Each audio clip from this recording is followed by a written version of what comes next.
आज मी आले मुंबई सेंट्रलमध्ये आणि मुंबई सेंट्रलचा हा गेट बघून मी इतकी आनंदित झाले. किती सुंदर दिसत होता हा.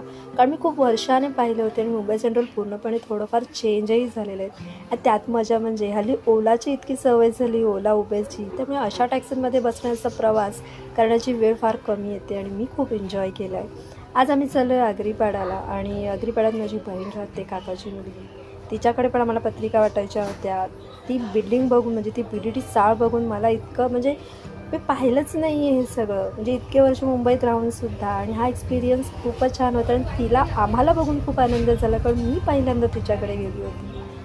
पण जेव्हा घरामध्ये एंट्री केली ना, हो बाई, खरंच काय बघ खरंच काय तर खरंच राहतेच बघ इथं? या इथं राहत होती मी ह्याच्यात बापान दिला ना तिचंही जिंदगी काढली. आयुष ती हे सगळं सांगताना खूप भावूक होऊन गेली होती. ऑब्व्हियसली आहे की कोणती मुलगी, कोणती स्त्री अशा रूममध्ये राहील, अशा खोलीमध्ये राहील, रेंटमध्ये सुद्धा कोणी असं राहणार नाही.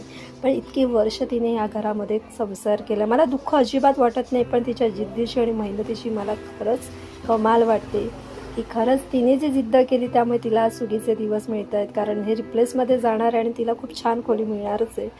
बरं, तिच्या घरामध्ये आम्ही चहा आणि खारी खाल्ली. मला खूप मजा आली, कारण खूप छान वाटत होतं चाळीमध्ये.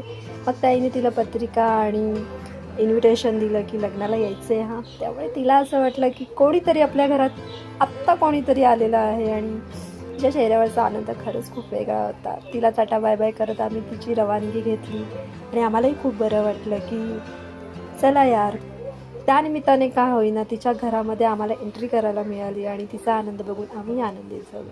या व्लॉगमध्ये मला तिची परिस्थिती नाही तर तिचा आनंद तुमच्याबरोबर शेअर करायचा होता. आय होप तुम्हाला हे आवडलं असेल आणि मला माझी बहिणीचा खूप अभिमान वाटतो. Thank you so much.